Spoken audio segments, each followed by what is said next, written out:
दिल्ली के deputy CM Manish Sisodia को 5 दिन की सीबीआई रिमांड पर भेज दिया गया। दिल्ली के शराब घोटाला मामले में मनीष सिसोदिया को एक दिन पहले गिरफ्तार किया गया था और अगले दिन दिल्ली की राउज एवेन्यू कोर्ट में उन्हें पेश किया गया। लेकिन इस दौरान दिल्ली सियासी जंग का मैदान बन गई।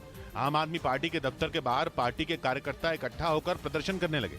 कई नेता तो हाथों में हथकड़ी पहनकर पहुंचे और सिसोदिया की गिरफ्तारी पर केंद्र पर बरस पड़े। सारे लोग आज गिरफ्तारी देने के लिए आई हैं, आप हमें खत्म कर दीजिए।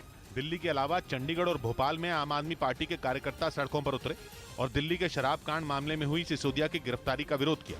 एक दिन पहले 9 घंटे की पूछताछ के बाद सिसोदिया गिरफ्तार हुए थे, जिसके बाद आम आदमी पार्टी आग बबूला हो गई। जबकि सीबीआई ने कोर्ट में दलील दी कि उन्हें आगे की जांच के लिए सिसोदिया को रिमांड में लेने की जरूरत है, जिसके बाद कोर्ट ने सिसोदिया को 4 मार्च तक सीबीआई रिमांड में भेज दिया। जिसके बाद बीजेपी ने केजरीवाल सरकार को आड़े हाथ लिया। मनीष सिसोदिया जी आरोपी नंबर 1 हो सकते हैं, लेकिन किंग पिन अरविंद केजरीवाल है। सूत्र बता रहे हैं कि 5 दिन की रिमांड के दौरान सिसोदिया से उनके खिलाफ मिले सबूतों पर पूछताछ होगी, क्योंकि सीबीआई को शक है कि शराब के ठेके देने के लिए 100 करोड़ रुपए तक की वसूली की गई थी। इस बीच उत्तर प्रदेश के प्रयागराज में हुए उमेश पाल हत्याकांड में शामिल एक आरोपी को पुलिस ने मुठभेड़ में ढेर कर दिया।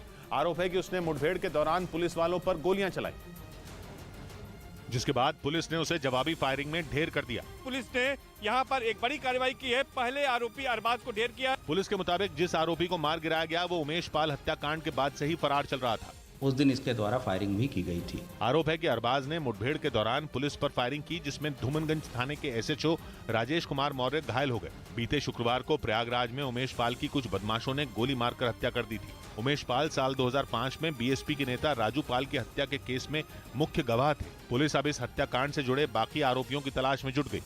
इधर पंजाब के पटियाला की पंजाबी यूनिवर्सिटी में छात्रों के 2 गुटों के बीच झड़प हो गई। इस घटना में एक छात्र की जान चली गई,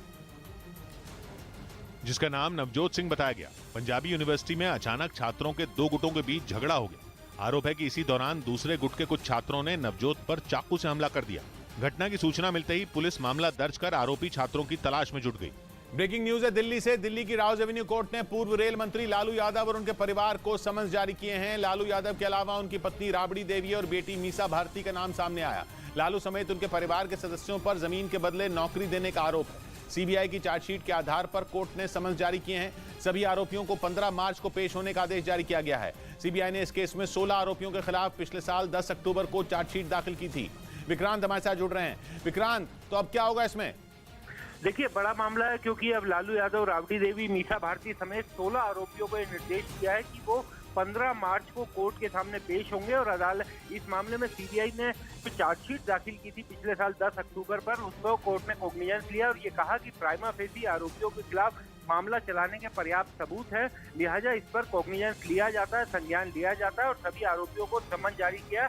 अब इस मामले का ट्रायल शुरू होगा और लालू परिवार के लिए, जो बिहार में एक बड़ी चुनौती भी बन रहे थे, उनके लिए एक बड़ा मुश्किल समय आ गया है। और लालू यादव अभी चूंकि बीमारी से वापिस भी आए हैं, हो सकता है उनके वकील उनकी तरफ से हेल्थ ग्राउंड पर राहत मांगने की कोशिश करें, लेकिन उनके लिए मुश्किल यह है कि अदालत का यह सम्मन ऐसे टाइम पर गया है जब लालू परिवार ये कोशिश कर रहा है कि विपक्ष एकजुट हो और वो एक बड़ी चुनौती दे सके।